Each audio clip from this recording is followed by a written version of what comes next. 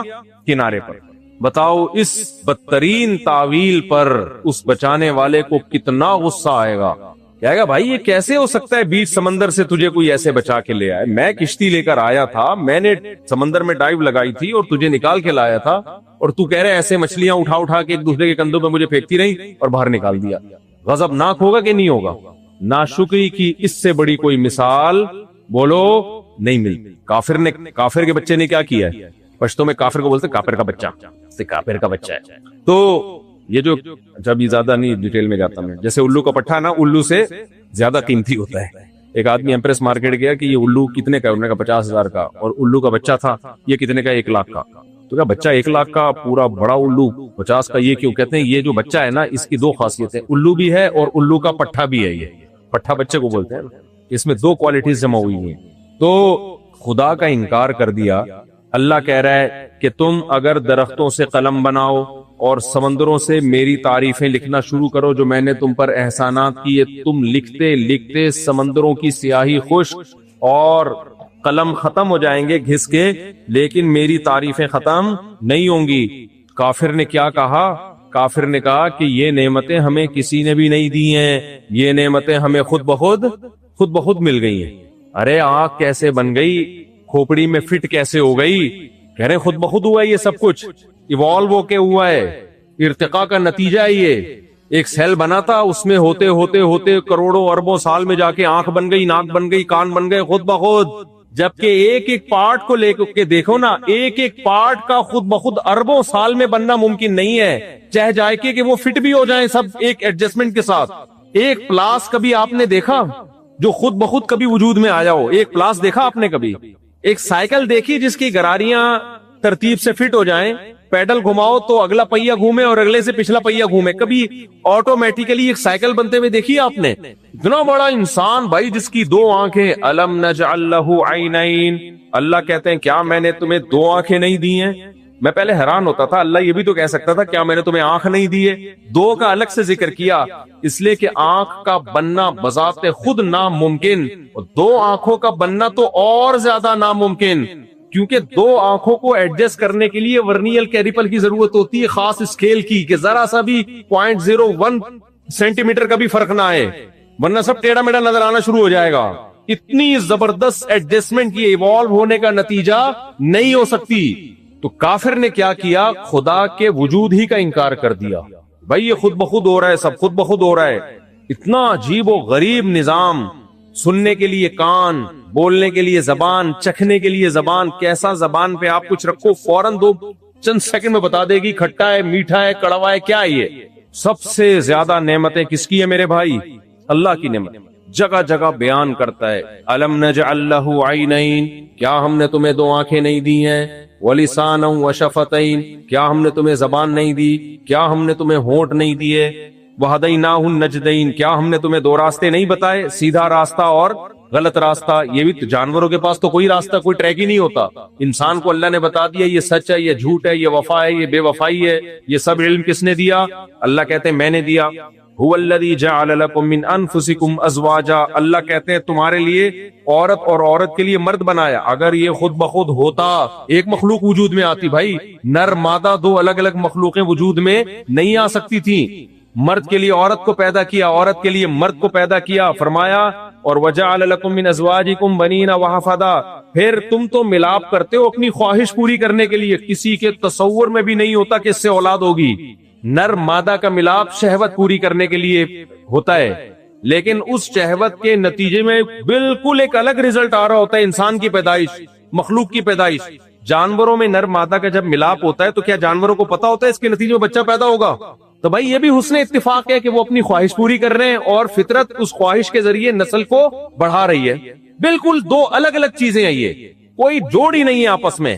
حضرت مولانا اشرف علی تھانوی رحمہ اللہ نے فرمایا کہ یہ جو کہتے ہیں نا کہ یہ کائنات خود بخود بنی ہے اور یہ ایک پروسیس ہے جس کے تحت انسان وجود میں آتا ہے، فرمایا یہ تو ہم اس لیے مان لیتے ہیں انسان کا بننے کا عمل اپنی آنکھوں سے دیکھ رہے ہیں۔ فرمایا اگر کوئی جنگل میں پیدا ہو نا، اس نے دیکھا نا وہ انسان کیسے بنتا ہے، کیسے پیدا ہوتا ہے، اور وہ بڑا ہو جائے اور پھر کوئی اس کو جا کے بتائے کہ تیری پیدائش ایسے ہوئی ہے، وہ کہے گا امپاسبل، ایسے انسان کا پیدا ہونا ممکن ہے ہی نہیں، بلکہ وہ وہی نظریہ ارتقا پیش کرے گا کہ میں کوئی ایوالو ہو کے کروڑوں خربوں سال میں ایسا ہو کے آیا ہوں میں۔ وہ کبھی بھی نہیں کہے گا کہ 9 مہینے کے اندر ایک پانی کے قطرے میں جو ماں کے رحم میں گیا، اس پانی کے قطرے میں دل بنا، دماغ بنا، جگر بنا، پھیپھڑے بنے، اور یہ ساری چیزیں بن کے صرف 9 مہینے کے عرصے میں تو بار بار ایک بات کو ریپیٹ کرتا ہوں، ماں روٹی کھاتی ہے اس سے بچے کا دل بنتا ہے، ماں روٹی کھاتی ہے اس سے بچے کی آنکھیں بنتی ہیں، ماں روٹی کھاتی ہے اسی روٹی سے بچے کی ناک بنتی ہے۔ آج کل تو برگر کھاتی ہیں، خیر اللہ کی قدرت ہے کہ جو روٹی اور پراٹھے سے بچہ بنا سکتا ہے وہ برگر سے بھی بچہ بنا دیتا ہے، لیکن پھر برگر جیسا ہی ہوتا ہے بچہ بھی، جو میٹیریل یوز ہوگا بھائی آگے پروڈکٹ بھی کیا ہوگی، وہی ہوگی نا، بچے بھی برگر جیسے اس لیے آ رہے ہیں۔ لیکن بہرحال اللہ کی قدرت، دودھ پی رہی ہے، گوشت کھا رہی ہے، سب چیزوں سے کیا بن رہا ہے، آنکھ، ناک، کان، دل، دماغ، جگر، سب چیزیں بن رہی ہیں کروڑوں اربوں سال میں نہیں۔ نا بکواس مت کرو، جھوٹ مت بولو ہم کروڑوں سال میں ایوالو ہوئے ہیں، ہم صرف 9 مہینے میں بن کے مارکیٹ میں آئے ہیں، 9 مہینے میں خدا نے دکھایا ہے، پھر کیوں جھوٹ بولتے ہو کہ کروڑوں سال میں ہم ایوالو ہوئے ہیں، بندر سے بنے ہم، کیوں جھوٹ بولتے ہو؟ اور یہ کوئی سائنس سے ثابت شدہ حقیقت نہیں ہے۔ لوگ ایک گڑبڑ پتہ ہے کیا کرتے ہیں، کہتے ہیں اسلام اور سائنس یہاں آپس میں ٹکرا رہے ہیں، جھوٹ بولتے ہیں، سائنس سے ٹکرا رہی ہے یہاں پہ، اسلام نہیں ٹکرا رہا سائنس سے۔ اسلام تو کہتا ہے بے وقوفوں والی باتیں مت کیا کرو، اور جو سمجھدار سائنسدان ہیں وہ بھی اس نظریے کے خلاف ہیں، بولتے ہیں یہ پاسبل نہیں ہے بھائی، ایسے یوں کر کے دھماکے سے خود بخود سب کچھ ڈیزائن کر کے یہ سارا نظام بن گیا، اور پھر یہ انسان جو دھماکہ ہوا ہے میں نہیں اس کا انکار نہیں کرتا، لیکن وہ کیا گیا دھماکہ، خود بخود نہیں ہوا۔ ایک دھماکہ ہوتا ہے بیٹھے بیٹھے دھماکہ ہوا، پٹ پٹا کے سب ختم۔ ایک دھماکہ ہوتا ہے بھائی بگ بینگ والا دھماکہ۔ کائنات وجود میں کیسے آئی کروڑوں سال میں، جب کچھ تھا ہی نہیں تو ایوالو کیسے ہوئی، وجود میں کیسے آئی؟ تو سب سے بڑی ناشکری خدا کی کیا ہے کہ ساری اتفاقات کو، اتنے حسین اتفاق ہو رہے ہیں یار، بچہ پیدا ہو رہا ہے ماں کی چھاتیوں میں اسی ٹائم پہ دودھ آ رہا ہے، یہ نیچر اتنی سمجھدار ہے یار، اے بھائی کہتے ہیں نیچرل ہے، انگریز کیا کہتا ہے نیچرل، ابے نیچرل تو نیچر نے اتنی سمجھدار ہو گئی نیچر۔ اور کمال کی بات یہ ہے بچہ جب مارکیٹ میں آتا ہے، آج کل کم آ رہے ہیں، جب سے میرے چارج پہ بیان شروع ہے تھوڑی سی سپیڈ بچوں کی الحمدللہ تھوڑی سی سپیڈ بڑھی ہے، تھوڑی سی سپیڈ الحمدللہ اب کیا ہو گئی ہے، مجھے لگ رہا ہے آپ بہت ٹینشن میں ہو، آپ لوگ کی سپیڈ بالکل بھی نہیں ہے۔ جب سپیڈ ہوتی ہے نا، بچے ہوتے ہیں تو پھر چہروں پہ رونقیں آتی ہیں، بچے نہیں ہوتے تو چہروں کی رونقیں اللہ چھین لیتا ہے۔ تو کمال کی بات یہ، ادھر بچہ مارکیٹ میں آیا، آپ کو پتا ہے بچے کی جو ڈیزائننگ کی ہے نا قدرت نے، اس کی جو نیچر بنائی ہے، یہ بھی حسن اتفاق کا نتیجہ نہیں، اس کو سر کے بال سے لے کے پاؤں کے ناخن تک، اور اس کو عادات وہ دی ہیں جس سے بچے پہ رحم آئے، ترس آئے اور محبت کے جذبات بڑھیں، کیونکہ ابھی وہ آپ کے کسی کام کا نہیں ہے، لیکن اللہ چاہتے ہیں ماں باپ کی شفقت اور محبت کا مرکز بنے، لہذا بچے کو وہ تمام خاصیتیں دی گئی ہیں جس سے ماں باپ بچے کی طرف مائل ہوں۔ یہ بات مجھے ایک سائنٹسٹ نے بتائی، چائلڈ اسکیما کیا ہے، بچے کے چہرے پہ خاص قسم کی لکیریں ہوتی ہیں، وہ لکیریں میرے اور آپ کے چہرے پہ نہیں ہوں گی۔ ہم نے جب یہ پڑھا نا تو انہوں نے باقاعدہ LED پہ ہمیں دکھایا بڑے کا چہرہ، اس کے چہروں کی لکیریں اور بچے کے چہروں کی لکیریں۔ بچے کے چہرے پہ خاص قسم کی جو جیسے ہماری لکیریں نہیں بن رہی ہوتی، وہ لکیریں ایسی ہوتی ہیں، ان لکیروں پہ پیار آتا ہے انسان، اور یہ جانوروں کے بچوں پہ بھی ہوتی ہیں۔ آپ نے دیکھا ہوگا بچے جب دیکھتے ہیں کسی خوف کی وجہ سے ذرا سا ان کی آنکھوں میں ایک عجیب سی معصومیت پیدا ہو رہی ہوتی ہے، یہ معصومیت کسی بڑے پہ آ ہی نہیں سکتی ہے یار۔ لکیریں جو بنا رہا ہے باقاعدہ بچے کے چہرے کی ڈیزائننگ بچے کے حساب سے، بچے کے باپ کے چہرے پہ ڈیزائننگ باپ کے حساب سے، اتنی ذہین نیچر کیسے ہو گئی میرے بھائی؟ یہ تو ابھی میں LED ہوتی تو میں آپ کو بتاتا کہ یہ لکیریں وہ بچے کے چہرے پہ، جس کی وجہ سے بچے کے چہرے پہ معصومیت پیدا ہو جاتی ہے، اور یہ معصومیت بڑوں کے چہروں پہ ہو ہی نہیں سکتی، یہ ہو ہی نہیں سکتی ان کے چہروں پہ یہ معصومیت، کیونکہ وہ شفقت کا محتاج ہے، وہ محبت کا محتاج ہے، ایک ایک چیز۔ تبھی قرآن کہتا ہے ہر چیز کو ہم نے بہترین طریقے سے بنایا، جیسے جس چیز کو ہونا چاہیے ویسا بنایا، اور ثم ہدا، پھر اس کو اس کے راستے اور ٹریک پر چلا دیا ہم نے۔ تو بھائی اتنا زبردست ایک ذات جس نے ایک ایک چیز ہر حساب سے بنائی، آپ کیا کرتے ہو؟ سائنسدانوں کی باتوں میں آ کے اس خدا کے وجود کا انکار کر دیتے ہو۔ اس سے بڑی ناشکری، اب جب انکار ہی کر دیا، پھر کسی کافر کو بولو اللہ نے تمہیں آنکھیں دی، کتنی بڑی نعمت، وہ کہے اللہ نے کہاں دی ہیں بھائی، یہ تو خود بخود بن گئی ہیں۔ پھر اس کو بولو یار اللہ نے تم پر اللہ نے اتنے احسانات کیے، تم جب پیدا ہوئے تمہاری ماں کی چھاتیوں میں دودھ پیدا کیا، وہ کہے گا اللہ نے تھوڑی پیدا کیا ہے، یہ تو خود بخود پیدا ہو گیا۔ تب اس کو اللہ سمجھ میں آئے گا؟ اس نے تو بھائی سارے احسانات کی دھجیاں اڑا۔ اس کو کہا جائے جب تو بالغ ہوتا ہے تیرے لیے اللہ نے جوڑے پیدا کیے عورت کی شکل میں تاکہ تو اپنی خواہش پوری کر اور تجھے محبت ہو اس سے، تو وہ کہے گا اللہ نے تھوڑی، یہ تو یہ نیچر کا رزلٹ ہے، اتفاق سے ایسا ہوا۔ جب اسے شدید بھوک لگے گی تو آسمان سے بارشیں برستی ہیں، زمین سے تناور درخت پیدا ہوتے ہیں، یہ روٹی ہم تک کیسے چل کے پہنچتی ہے؟ آسان تھوڑی ہے، یہ فیکٹریوں میں تھوڑی تیار ہوتی ہے بھائی۔ آسمان سے پانی برستا ہے، زمین کو کھود کے دیکھو، نہ گندم، نہ انار، نہ انگور، نہ تربوز، کچھ بھی نہیں۔ زمین کو کھودو، سادہ مٹی، گوبر، یہی ہوگا؟ کیا خیال ہے؟ کچھ بھی نہیں ہوگا۔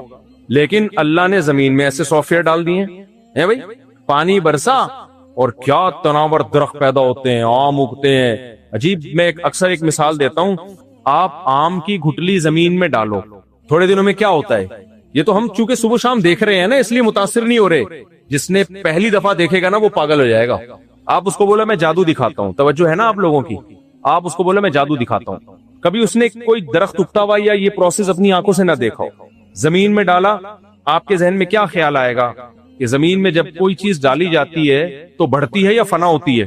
فنا ہو جاتی ہے۔ کچھ بھی زمین میں ڈال دو، تبھی تو گندگی کو کھود کے زمین میں ڈال دیا جاتا ہے۔ مردوں کو زمین میں ڈالتے ہیں، اگتے ہیں یا ختم ہو جاتے ہیں؟ آپ نے ابا دفنا کے آئے، 4 ابا نکلے ہوئے اندر سے، درخت نکلا ہوا، اس میں سے ابا، چاچے، مامے پھلوں کی شکل میں نکل رہے ہیں۔ کبھی ایسا ہوا؟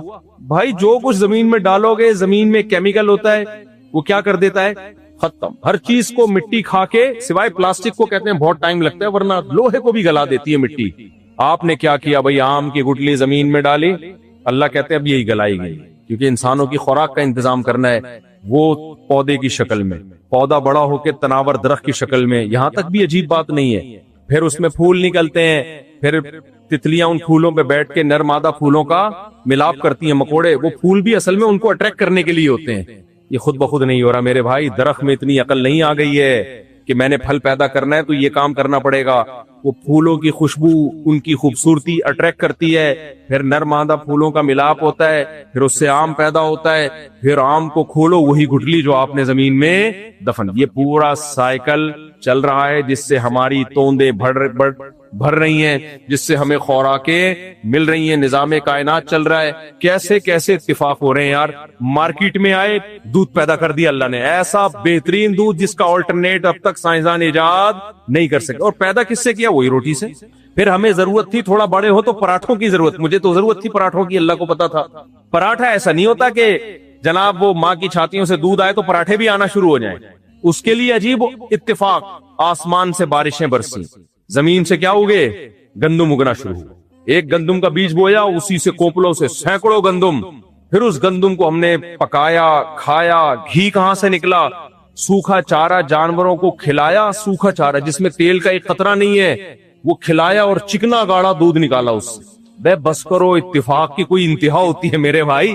سب ایوالو ہو رہے ہیں اور سب آپس میں ایک دوسرے کے ساتھ ایوالو ہو رہے ہیں، وہ میرے فائدے کے لیے، میں اس کے فائدے کے لیے۔ یہ کھوپڑی بھی ہماری ساتھ ساتھ ایوالو ہو رہی ہے کروڑوں سال میں۔ یہ ارتقاب کا بیان کرنے والے اتنی جھوٹی باتیں کرتے ہیں متضاد۔ ایک طرف یہ زمین کی عمر بتاتے ہیں اتنی ہے، ایوالو ہونے کی جو عمر بتاتے ہیں وہ زمین کی عمر سے ڈبل، مطلب دوسرے سیارے پہ ہم ایوالو ہو کے زمین پہ گرے تھے دھڑام سے آ کے۔ عجیب سے اتنا، جب ایک کہتے ہیں نا ایک جھوٹ کو چھپانے کے لیے 100 جھوٹ بولنے پڑتے ہیں، یہاں بھی ایسا ہی ہے۔ تقریباً 10-20 لاکھ سال تو کہتے ہیں ڈائناسور تھے دنیا میں، اس وقت تو انسان تھا ہی نہیں۔ اس کے بعد جا کے کہہ رہے ہیں کوئی بندر شندر ٹائپ کی چیز آئی ہو، پھر وہ پہلے کچھ بھی ہوا وہ آپ سائنسدانوں سے جا کے پوچھیں۔ خیر، تو وہ ہم بھوک لگتی ہے، شدید بھوک لگتی ہے ہمیں، کیسا دل للچاتا ہے کھانے کے لیے، کیا ہم پلاسٹک کھاتے ہیں؟ ہے بھائی، وہی چیزیں کھاتے ہیں جو خدا نے پیدا کی ہیں جس میں ہماری قدرت کا کوئی دخل نہیں ہے. جب وہ ہم کھاتے ہیں کیسی نعمت. مسلمان اللہ کا شکر ادا کرتا ہے, الحمدللہ الذی